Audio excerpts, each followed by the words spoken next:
కీలక సమావేశం సాయంత్రం 4 గంటలకు జరగనుంది. సీఎం రేవంత్ అధ్యక్షతన జరగనున్న సమావేశంలో పలు అంశాలపై చర్చించి నిర్ణయాలు తీసుకోనున్నారు. కొత్త హెల్త్, రేషన్ కార్డుల జారీ, రైతు భరోసా, ఇటీవల కురిసిన వర్షాలు, వరదల సహాయక చర్యలు, వర్సిటీలకు పేర్ల మార్పు, హైడ్రా బలోపేతంతో పాటు స్థానిక సంస్థల ఎన్నికల్లో బీసీ రిజర్వేషన్ అంశాలపై కూడా చర్చించనున్నారని సమాచారం.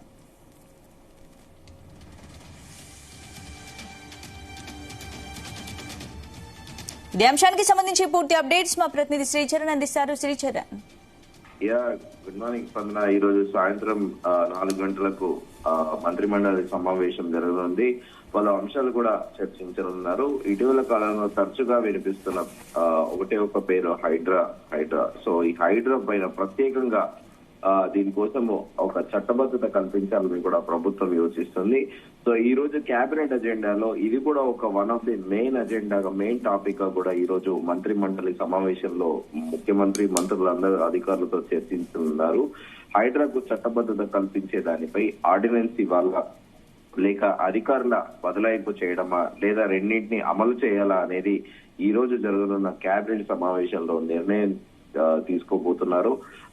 సో సాయంత్రం 4 గంటలకి మంత్రిమండలి సమావేశం ప్రారంభమవుతోంది. అయితే ఈ సమావేశంలో హైడ్రా నోటీసులు, కూల్చివేతలు, అధికారులతో పాటు చట్టబద్ధత కల్పించే అంశంపై చర్చించనున్నారు.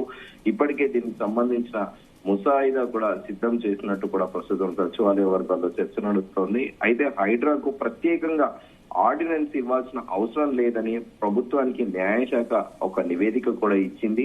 అలాగే irrigation, revenue, municipal administration and urban development తో పాటు పంచాయతీరాజ్ శాఖ, జిహెచ్ఎంసీలకు సంబంధించి ఆయా డిపార్ట్మెంట్లలో చెరువులు, కుంటల పరిరక్షణకు, ప్రభుత్వ భూముల రక్షణకు అమలవుతున్న చట్టాలను సవరించాలని సూచన కూడా ప్రభుత్వానికి వచ్చింది. అయితే ఆయా చట్టాలలో ప్రత్యేకంగా ఒక అధికారికి బాధ్యత అప్పగించేలా సవరణ చేసి వారిని హైడ్రాకు డెప్యుటేషన్ చేయనున్నట్లు కూడా ప్రస్తుతం ప్రభుత్వం ఆలోచనలో ఉన్నట్లు కూడా ప్రస్తుతం అందుతున్న సమాచారం. ఇలా అధికారులను పూర్తిగా హైడ్రాలో డెప్యుటేషన్ లో పనిచేస్తున్న ఆయా శాఖల అధికారులకు కూడా ప్రత్యేకంగా కూడా డెప్యుటేషన్ మీద కూడా హైడ్రాకి బదిలీ చేయనున్నారు. దీంతో నోటీసుల జారీ, కూల్చివేతల పర్యవేక్షణ వంటివి కంప్లీట్ చేసేలా న్యాయశాఖ ప్రభుత్వానికి ప్రతిపాదన చేసింది. అయితే చెరువులు, ప్రభుత్వ భూముల పరిరక్షణ కోసమే ఆక్రమణకు గురి కాకుండా ఉండేందుకు భారీ పెనాల్టీలు వేయడంతో పాటు జైలు శిక్షలు వంటివి కూడా అమలు చేయాలనుకుంటుంది ప్రస్తుతము ప్రభుత్వం. దీనికోసం ప్రత్యేకంగా ఆర్డినెన్స్ ఇవ్వాలనే ప్రతిపాదన కూడా ప్రభుత్వానికి వచ్చింది. అధికారుల బదలాయింపు చేయడంతో పాటు ఆర్డినెన్స్ కూడా ఇస్తారని కూడా ప్రస్తుతం సచివాలయ వర్గాల్లో చర్చ నడుస్తోంది. రైతు భరోసాపై కూడా ఈ రోజు కేబినెట్ పైన ప్రధానంగా ఒక చర్చ జరగనుంది. ఎందుకంటే రాబోయేది దసరా పండుగని దృష్టిలో పెట్టుకుని రైతు భరోసా కాస్త డిలే అవడము, ఎందుకంటే బ్యాక్ టు బ్యాక్ ఎలక్షన్, అటు అసెంబ్లీ ఎన్నికల తర్వాత ఎమ్మెల్సీ ఎన్నికల కోడ్ రావడము, అనంతరం కూడా సార్వత్రిక ఎన్నికల కోడ్ రావడంతో రైతు భరోసా అనేది కాస్త డిలే అయింది. సో ప్రస్తుతము దసరా పండుగ రాబోతోంది. దసరా పండుగ దృష్ట్యా 9 రోజుల పాటు కూడా బతుకమ్మ ఫెస్టివల్ ని కూడా తెలంగాణలో గ్రాండ్ గా సెలబ్రేట్ చేసుకుంటారు. సో ఈ నేపథ్యంలో దసరా ఫెస్టివల్ ని దృష్టిలో పెట్టుకుని కూడా ప్రత్యేకంగా రైతు భరోసా అనేది అక్టోబర్ 1వ తేదీ నుంచే ఇంప్లిమెంట్ చేయాలని కూడా ఈ రోజు కేబినెట్ సమావేశంలో ఒక డెసిషన్ తీసుకొని ఉన్నారు. ఎందుకంటే అక్టోబర్ 2వ తారీఖు నుండి అమావాస్య, ఆ రోజు నుండే బతుకమ్మ పండుగ కూడా స్టార్ట్ అవుతోంది. రైతులందరికీ కూడా తమ తమ కుటుంబాలలో దసరా పండుగను సెలబ్రేట్ చేసుకునే విధంగా. శ్రీచరణ్, ఇప్పుడు హైదరాబాద్ లో చెరువుల ఆక్రమణలను కూల్చివేస్తున్న హైడ్రాకి చట్టబద్ధత లేదనే వాదన వినిపిస్తోంది. మరేంటి ప్రస్తుతం హైడ్రా జీవో నెంబర్ 99 ద్వారా కొనసాగుతుంది కాబట్టి ఏమన్నా చట్టబద్ధత కల్పించి ఆర్డినెన్స్ జారీ చేసే అవకాశం ఉందా?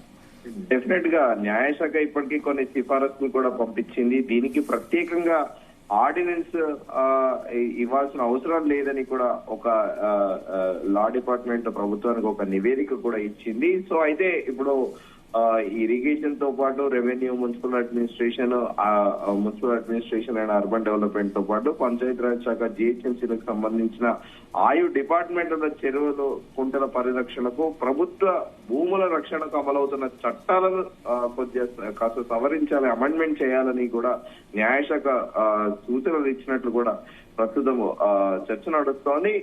సో మెయిన్ గా హైడ్రాతో పాటు రైతు భరోసా, అలాగే తెలుగు యూనివర్సిటీలకు సంబంధించి పేర్ల మార్పుల పైన కూడా ఈరోజు కేబినెట్ లో చర్చించనున్నారు. తెలుగు యూనివర్సిటీకి సూరవరం ప్రతాప్ రెడ్డి పేరు, మహిళా యూనివర్సిటీకి చాకలి ఐలమ్మ పేరు పెట్టాలని కూడా పెడుతూ కూడా మంత్రివర్గ సమావేశంలో ఆమోదం తీసుకున్నారు. ఇక తెలంగాణ తల్లి విగ్రహం నమూనా పైన కూడా చర్చించనున్నారు. ఇందుకోసం ఒక కమిటీ వేయాలని కూడా అధికారులు భావిస్తున్నారు.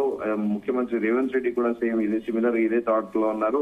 అక్టోబర్ 2వ తేదీ నుంచి రేషన్ కార్డులు ఇవ్వాలని కూడా నిర్ణయించారు. దీంతో రేషన్ కార్డులు, హెల్త్ ప్రొఫైల్ కార్డుల పంపిణీ విధి విధానాలపైన కూడా ఈ రోజు కేబినెట్ లో చర్చించనున్నారు.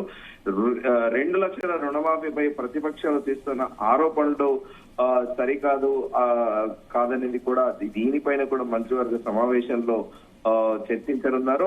అనంతరం కూడా అధికారికంగా ఒక ప్రకటన కూడా ఉండకపోవచ్చు. అయితే స్వయంగా ముఖ్యమంత్రి రేవంత్ రెడ్డి ప్రెస్ కాన్ఫరెన్స్ పెట్టొచ్చు, లేదా మంత్రులు కూడా పెట్టొచ్చు అని కూడా ప్రస్తుతం సచివాలయ వర్గాలు అంటున్నాయి. అయితే దీంతో పాటు ఇటీవల సంభవించిన భారీ వర్షాలు, వరదలు రాష్ట్రంలోని పలు ప్రాంతాలని దెబ్బతీశాయి. ఆ వరదల వల్ల జరిగిన నష్టాన్ని కేంద్రం దృష్టికి తీసుకెళ్లడానికి సహాయం కోరుతూ కూడా కేబినెట్ తీర్మానం చేయనున్నారు. కొత్తగా మరో 200 గ్రామ పంచాయతీల ఏర్పాటుకు కేబినెట్ లో ఆమోదం తీసుకోనున్నారు. పెట్టుబడి సాయం ఎకరాకు ఏడాదికి 15,000 ఇచ్చే రైతు భరోసాకు సంబంధించిన కూడా కేబినెట్ లో చర్చించే అవకాశం ఉంది. దీంతో పాటు ఎస్ఎల్బిసి అంచనాలు దాదాపు 4,300 కోట్లకు పెంచడం పైన కూడా మంత్రివర్గం ఆమోదం తీసుకోనున్నట్లు కూడా ప్రస్తుతం సమాచారం. దీంతో పాటు స్థానికతపై ఇటీవల హైకోర్టు ఇచ్చిన తీర్పు నేపథ్యంలో జీవో నెంబర్ 33 పైన కేబినెట్ లో చర్చించే అవకాశం ఉంది. ఇటీవల బీసీ కులగణ పై హైకోర్టు తీర్పు ఇవ్వడం, కొత్త బీసీ కమిషన్ కొలువు తీరడంతో రిజర్వేషన్ల ఖరారుకు కులగణపై ఎలా ముందుకు వెళ్లాలనే దానిపైన కేబినెట్ లో చర్చించి నిర్ణయం తీసుకోనున్నారు. దీంతో పాటు 4th సిటీకి సంబంధించిన అంశం కూడా కేబినెట్ లో ఈ రోజు చర్చించే అవకాశం ఉంది. ఓవరాల్ గా చూసుకుంటే హైడ్రాకు చట్టబద్ధత బలోపేతానికి తీసుకోవాల్సిన చర్యలపై చర్చతో పాటు కొత్తగా హెల్త్ కార్డులు, రేషన్ కార్డులు జారీపై విధి విధానాల చర్చ, దీంతో పాటు రైతు భరోసా, వర్షాలు, వరదలు, కేంద్ర సహాయక చర్చలపై ఈ రోజు కేబినెట్ సమావేశంలో చర్చించనున్నారు. స్పందన. Right. Thanks for the update, Sri Charan.